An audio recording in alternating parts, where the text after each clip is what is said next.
Welcome to the 700 Club. Today we've got something that might be one of the most important programs we've ever done, and it's one that's kind of under the radar, but it's something that you probably will only hear on the 700 Club. So listen very carefully, maybe get your friends to tune in because it's dynamite.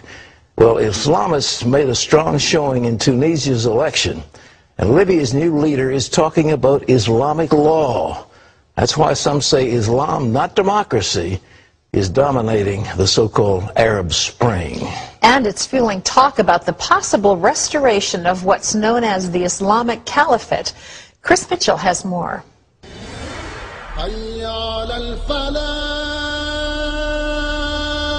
When Muhammad died 14 centuries ago, the Muslim world needed someone to take the Prophet's place. The Caliphate was the leadership of Islam after the death of Muhammad, the Prophet of Islam. The last caliphate was located here in Istanbul, Turkey. For 400 years, Istanbul and the Topkapi Palace behind me was the political center of the Muslim world.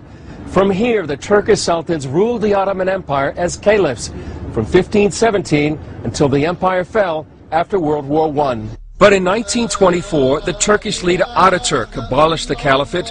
Since then, many Muslims dreamed of its return. The major aim of the Caliphate is to rule the world, and this can be done under the leadership of one caliph who he himself only can declare a holy war, a jihad. Some believe a restored caliphate will precede the Islamic Messiah. While they may disagree on tactics, many modern Islamic groups share the goal of restoring the caliphate. They include the Taliban, Al-Qaeda, Hamas, Hezbollah Tahrir, and the granddaddy of them all, the Muslim Brotherhood. The Muslim Brotherhood was set up in 1928, 4 years after the disbanding of the Muslim Caliphate by Ataturk, and their specific mission was to reestablish the Caliphate, just 4 years later. And they've been pursuing that mission ever since. Their goal remains to set up one world Islamic government. The Brotherhood now has a foothold in Egypt, where after the fall of the Mubarak government, it became the country's most organized political party. What the Muslim Brotherhood would like to see is a strong, powerful Islamic world government armed with nuclear weapons, whether those are provided by Pakistan or Iran, doesn't matter. And they would be gradually eliminating Christian and Jewish influence, Christian and Jewish governments. Another potential power player who wants to restore the caliphate is Turkish Prime Minister Erdogan. I think Erdogan clearly sees himself as the founder of the new caliphate, the world Islamic government, with Turkey at its center. I think this is what's behind him offering to send the Turkish Navy, for example, to protect a, quote, peace flotilla that would come to Gaza. I'm sure that in his heart he's dreaming about the re-establishment of the caliphate. Yeah. He behaves like it. I mean, he can easily push this area into a great war. The threat of war and rise of Islam lead many to say the so-called Arab Spring is a misnomer. I wouldn't call it an Arab Spring. It's far from being an Arab Spring. It's the same kind of winter.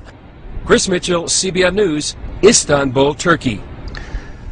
It's dynamite, and ladies and gentlemen, mark that as you read the news and you see the Obama administration saying there's nothing wrong with the Muslim Brotherhood, Hillary Clinton saying that the Muslim Brotherhood is a moderate group. Nonsense. It has one goal, and that's to reestablish the caliphate, to reestablish Muslim domination around the world.